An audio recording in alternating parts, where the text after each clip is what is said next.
데살로니가전서 1장 1절에서 10절까지의 말씀입니다. 바울이 2차 전도여행 때 데살로니가에 들어가서 복음을 전하는데 3주 동안 아주 짧은 기간 동안 복음을 전하게 됩니다. 데살로니가는 지금의 그리스 지역입니다. 현재 인구가 한 100만 정도 되는 큰 도시입니다. 그때 당시도 이 마게도니아 아가야 지방의 정치, 경제, 또 문화 이런 중심지이기도 합니다. 아주 참 아름다운 도시인데 바울이 그곳에서 이제 복음을 전하는데 근데 대부분이 이제 헬라 사람들이에요. 또 소수 유대인들이 있었고 그래서 바울이 유대인의 회당에 들어가서 3주 동안 그것도 매일 가서 전한 것이 아니라 새 안식일 3번 딱 가서 복음을 전하다가 이방인들로부터 또 유대인들로부터 이제 핍박을 받고 근데 더 이상 복음을 전할 수 없기 때문에 도망치듯이 그곳을 떠날 수밖에 없었습니다. 너무 짧은 기간이기 때문에 교회가 조직된다든지 뭘 갖춰진 그런 상태가 아니었습니다. 그렇기 때문에 바울도 참 아쉬운 마음이 있었지만 어쩔 수 없이 그는 그곳을 떠나게 되었습니다. 이제 고린도에 가서 복음을 전하는 중에 그때에 바울이 기록한 이 편지가 서기 약 51년경입니다. 그때 기록한 편지가 바로 데살로니가 전서입니다. 바울이 이 편지를 쓰게 된 동기는 약 크게 2가지를 볼 수 있어요. 첫 번째는 너무 짧은 기간 동안 전도를 했기 때문에 다음 주 보니까 바울이 올 줄 알았는데 없어졌어요. 왜 바울이 어디 갔냐 그러니까 도망쳤다고. 도망친 것이 아니라 그냥 전략적으로 그것을 피해서 나간 것 뿐이거든요. 그러니까 믿음이 약한 사람들이 이런 문제에 굉장히 예민하죠. 이제 그런 일들이 있었습니다. 그래서 사도 바울이 오늘 이 성경에 보면은 2절에 내가 항상 당신들로 인해서 내가 감사했다. 또 내가 기도할 때마다 당신들을 기억하고 있었다. 내가 당신들을 잊어버린 것이 아니다. 지금도 기억하고 사랑한다. 3절에 봐도 기억하고 있다. 잊은 것이 아니다. 성도들이 이 편지를 읽었을 때 얼마나 큰 위로가 되었겠습니까? 또 한 가지는 그때 당시 이 데살로니가 교회에 이 재림에 대한 신앙이 있었습니다. 오늘 10절에도 보면 그의 아들이 하늘로부터 강림하실 것을 이렇게 말하죠. 어느 교회보다도 이 재림 신앙이 아주 강했어요. 왜 그랬을까? 짧은 기간에 복음을 받았는데 핍박만 계속 받는 거예요. 내일이 보장이 안 되는 거예요. 그렇게 하다 보니까 이 데살로니가 교인들은 빨리 주님 오시면 좋겠다. 빨리 주님이 재림하셨으면 좋겠다. 이런 신앙을 아주 특별히 더 갖게 된 것입니다. 그런데 이게 너무 지나쳐가지고 주님 곧 오실 텐데 그래서 마땅히 해야 될 의무들을 하지 않고 또 다른 사람에게 얹혀서 살아가는 이런 사람들이 많아졌어요. 이런 소식을 들었을 때 이 사도 바울이 잘못된 재림신앙에 대하여 바로잡아 주려고 이 데살로니가 전서를 고린도에서 기록을 했다고 추측을 해보게 되어집니다. 1절에 보면은 교회란 뭐냐? 2가지를 얘기해요. 첫 번째는 그리스도 안에 있는 것이 교회다. 2번째는 데살로니가에 있는 것이 교회다. 우리 예수 믿는 사람도 마찬가지 아닙니까?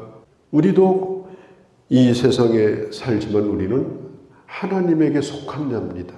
그리스도에게 속한 자예요. 우리 소속은 예수 그리스도입니다. 그러나 우리는 육신의 몸을 담고 있는 오늘 성경에 있는 대로 데살로니가인의 교회, 이 말은 데살로니가에 있는 교회라는 말이에요. 우리는 하늘에 속해 있지만 땅에 속해 있는 교회 가운데 지금 소속되어 있습니다. 우리는 하늘의 교회에 속해 있어요. 보이지 않는 영적인 교회. 그러나 보이는 그런 가시적인 로컬 처치, 지역교회에 우리는 속해 있습니다. 그래서 우리는 하늘에 속한 자로 어떻게 살아가야 되나 이걸 늘 살펴봐야 되고, 또 지역에 속해 있는 교회로서 우리는 어떻게 이 지역에서 복음에 기여를 해야 되는가. 다른 곳도 아니고 이곳에 교회를 세우셨다면, 또 이곳에 우리를 살게 하셨다면 하나님은 우리 교회를 통하여 이루실 하나님의 분명한 뜻이 있을 것이다. 우리는 그것도 항상 교회가 고민하면서 그 사명을 감당해야 되는 것입니다. 바울은 이렇게 인사를 합니다. 1절에 은혜와 평강이 너희에게 있을지어다. 은혜와 평강이 너희에게 있을지어다. 항상 은혜가 먼저 앞서고 그 다음에 평강이에요. 그러니까 하나님의 은혜 가운데 우리가 늘 거하게 되면 우리 마음에 하나님의 평강이 따라오게 되어 있습니다. 평강 앞에는 늘 은혜가 있습니다. 은혜 받으면 내 마음에 평강이 임합니다.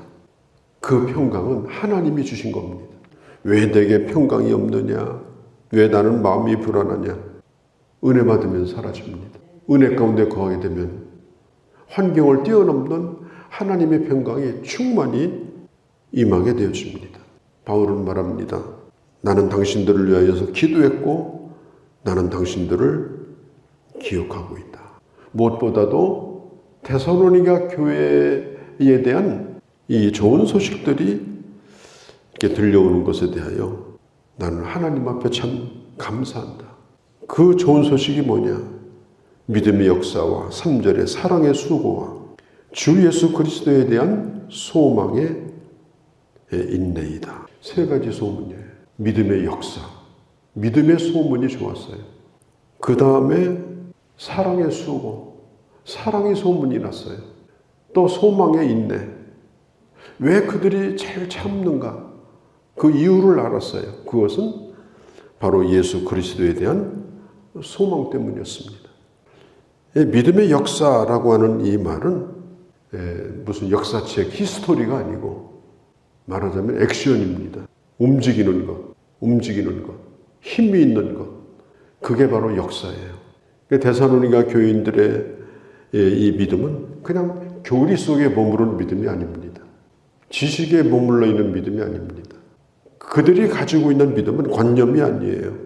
그들은 행동하는 믿음이에요. 그렇게 했으면 좋겠다 마음먹는 것이 아니라 믿음대로 움직이는 사람들, 믿음대로 행동하는 사람들, 믿음대로 액션이 있는 사람들. 그래서 능력이 나타났습니다. 하나님이 기뻐하는 믿음은 뭐냐? 바로 이런 믿음이에요.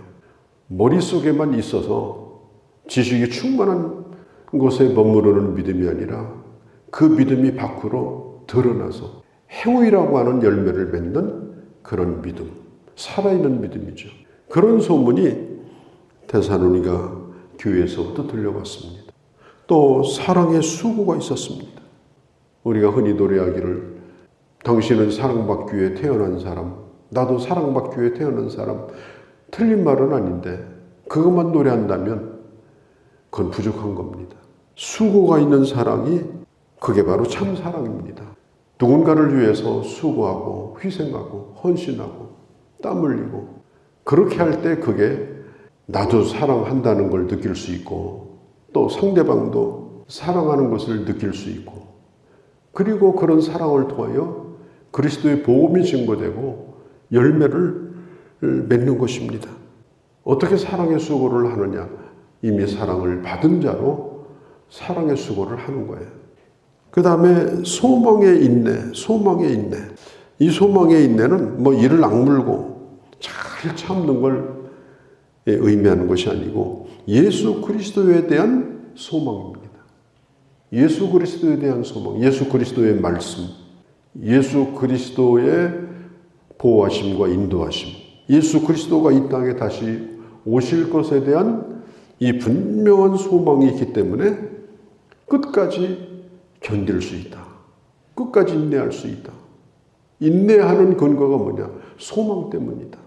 그 다음에 이 데살로니가 전서가 시작되면서 아주 매우 중요한 주어가 나옵니다. 주어. 그게 뭐냐면 복음이라는 말이에요.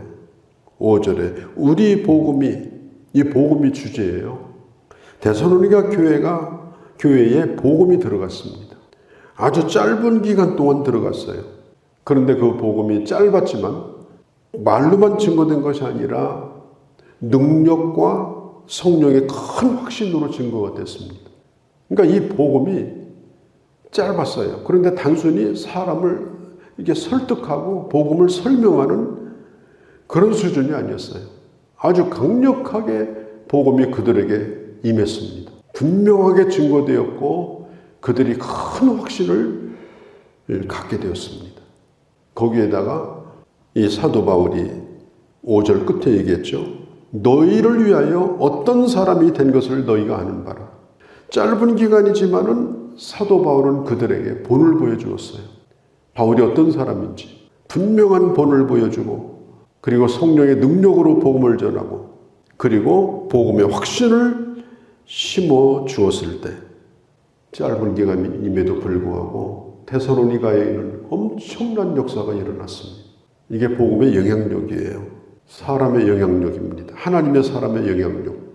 이 영향력이 있어야 이게 복음이 열매를 맺어요. 10년, 20년 친구로 지내고 같이 지내고 알고 지내고 해도 영향력이 없으면 내가 믿는 예수가 뭔지도 모르고 이 세상 떠나가는 겁니다. 참 불행하고 애석한 일이죠. 나는 분명히 예수를 믿고 있는데 나와 그렇게 오래 함께한 사람은 그걸 몰라요. 왜? 이 복음을 능력으로 전하지 않았기 때문에, 분명하게 전하지 않았기 때문에, 확신을 안 주었기 때문에, 또 내가 삶을 통해서 그런 본을 보여주지 못했기 때문에. 어떤 사람은 그냥 스쳐만 지나가도 옆에 사람이 쓰러져요. 영향력이 있는 거예요. 어떤 사람은 수십 년 같이 지내도 아무 일도 안 일어나요. 우리는 이 능력을 사모해야 됩니다. 하나님에게도 이런 능력을 달라고, 내가 복음을 성령으로 전하게 해달라고, 복음을 전할 때 듣는 사람에게 큰 확신이 되게 해달라고, 또 나 자신도 그렇게 사는 선한 영향력을 끼치게 해달라고. 오늘 이 데살로니가를 시작하면서 우리도 그런 간절한 간구와 소원을 가져야 될 줄로 믿습니다. 사도 바울은 데살로니가 교회를 향해서 나는 더 이상 할 말이 없다. 8절에 보니까 아무 말도 나는 할 것이 없다. 왜? 내 귀에 들려온 당신들의 그 소문 때문에, 내 귀에 들려온 당신들의 그 아름다운 소문 때문에 나는 할 말이 없다. 소문 가운데 가장 무서운 소문이 뭐냐? 입소문이에요. 입소문만큼 빠른 것도 없어요. 또 입소문은 영향력이 커집니다. 교회도요. 입소문이 좋으면 교회가 아주 좋아집니다. 근데 교회가 지역에서 입소문이 나쁘면 그 교회는 점점 나빠져요. 처음에는 이게 작은 것 같지만은 이게 메아리처럼 큰 영향을 그 지역에 끼치게 됩니다. 그래서 이 교회는 소문을 잘 내야 돼요. 아름다운 소문을 드러내는 교회가 되어야 합니다. 믿음의 본을 보여야 합니다. 선한 영향을 끼쳐야 됩니다. 그 영향력이 복음의 열매를 맺을 수 있도록 해야 됩니다. 오늘 데살로니가 이 교인들은 이 9절에 보면 그들이 얼마나 놀라운 변화가 일어났는지 완전히 방향이 바뀌었어요. 우상을 섬기던 길에서 돌이켜가지고 하나님, 살아계신 하나님, 참되신 하나님을 섬기는 교회가 되었습니다. 버릴 것을 완전히 버렸습니다. 그러니까 변화가 아주 확실하게 일어난 거예요. 그러니까 사람들이 보고 깜짝 놀란 거예요. 야, 어떻게 하루아침에 다 바꿔버렸어요. 왜? 복음이 확실해지니까 이게 우상이라고 하는 게 아무것도 아니라는 걸 알게 됐거든요. 그러니까 능력이 임하게 되어진 것입니다. 우리는 이 말씀을 보면서 혹시라도 내 안에 아직 이런 우상들이 있지 않는가, 복음이 자리 잡지 못하는, 복음의 능력을 제한하는 이런 우상, 이것으로부터 돌이켜야 됩니다. 그렇게 해야 내게 주어진 말씀이 하나님의 역사가 나타나요. 살아계신 하나님의 말씀이 되어서 나를 완전히 변화시키고 또 세상을 변화시키는 그런 능력이 임하는 것입니다. 오늘 데살로니가 교회가 마게도니아와 아가야 지역의 각처의 아름다운 소문을 내고 선한 영향을 끼친 것처럼 우리의 삶이 또한 우리의 교회가 그렇게 되게 하여 주옵소서. 오늘 이것이 우리의 기도 제목이 되어지기를 바랍니다.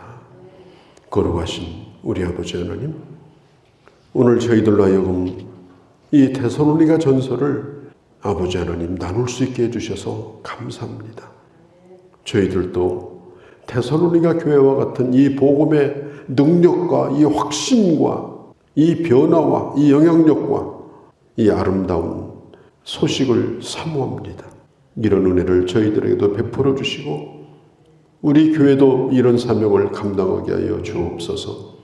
이번 데살로니가서를 통해서 큰 은혜를 누릴 수 있도록 성령께서 친히 저희들에게 강력하게 말씀으로 역사하여 주시옵소서. 우리 주 예수님의 이름으로 기도하옵나이다. 아멘.